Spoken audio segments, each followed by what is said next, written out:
Moksha, the final escape from the endless cycle of rebirth, was traditionally viewed as an almost impossible summit to climb. For thousands of years, the price of admission was total physical renunciation. You had to abandon your family, strip away every worldly attachment, and punish your body through lifetimes of severe asceticism. Look closely at the intricate, dense carvings on these ancient palm leaf manuscripts. Even if you survived the physical toll, the intellectual barrier was staggering. You had to memorize and perfectly decode literal mountains of ancient, impenetrable text. This system had a massive built-in flaw. It locked out the average person.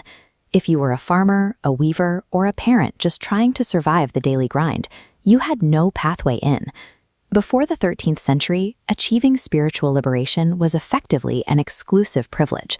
It belonged strictly to an elite class of intellectuals and wandering ascetics. That is, until a young mystic named Sant Dnyaneshwar stepped in and challenged the tradition that only a select few could access these truths. He opened the haripath with a simple premise: devachiye dwari ubha kshana bhari. Stand at the door of the divine for a single moment. The next line makes a massive promise.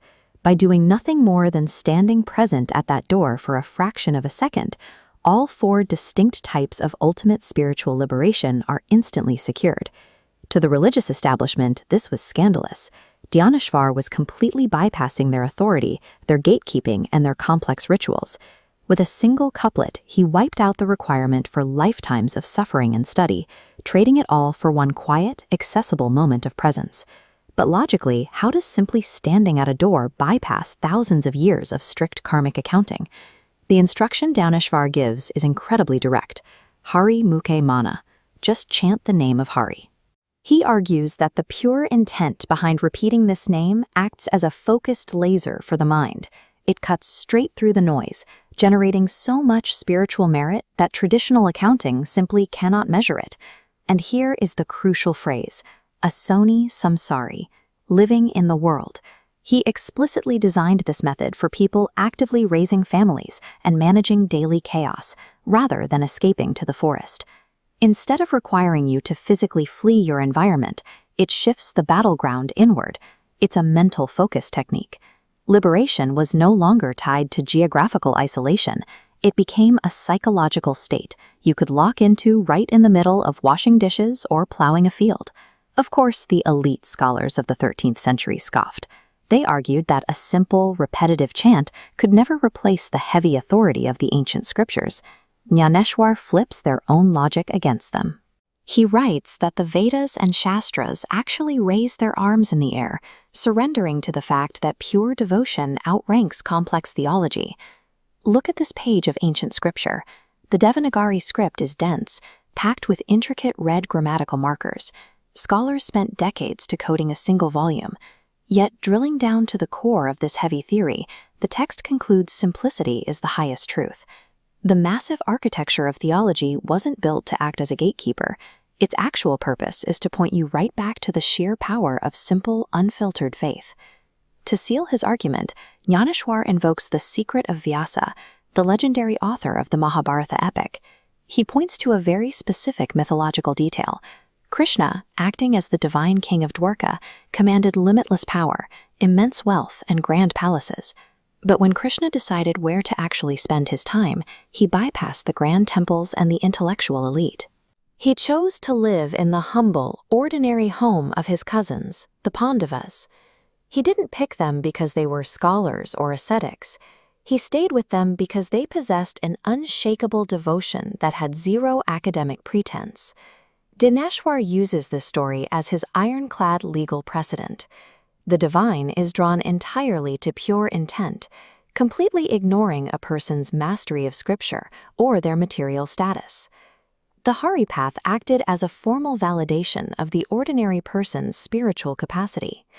By moving the center of religious life from the inner sanctum of the temple to the streets and homes of common people, it ensured that devotion was no longer the property of the educated few.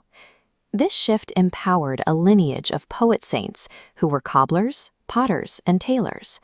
Their lives proved that a spiritual path didn't require a change in profession or a rejection of society. This perspective provides a direct answer to the modern struggle of balancing a meaningful life with the demands of an overloaded schedule. It demonstrates that the traditional model of abandoning your responsibilities to find inner peace is not the only way forward. The true revolutionary act is maintaining a quiet awareness of the divine while you are fully engaged with the noise and requirements of your daily life. Ultimate clarity isn't waiting for you at the top of an impossible climb. It is fully accessible, shared by all, and waiting right at your own front door.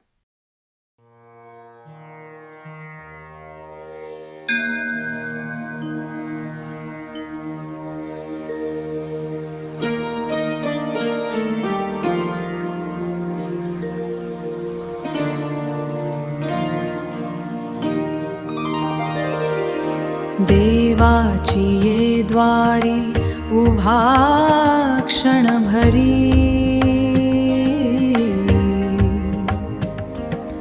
देवाचिये द्वारि ubha kshana bhari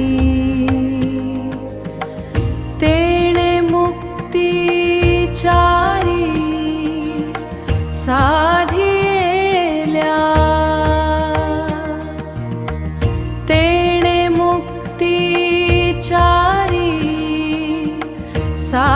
साधियेल्या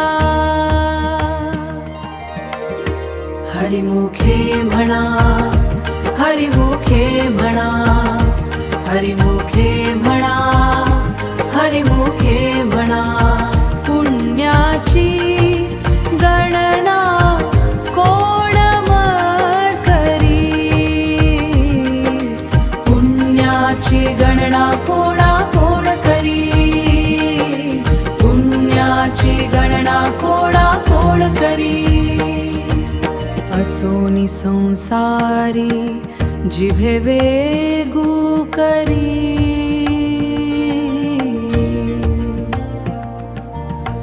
असोनी संसारी जिभे वेगू करी वेदशास्त्र उभारी बाया सदा ज्ञानदेव म्हणे व्यासाचिये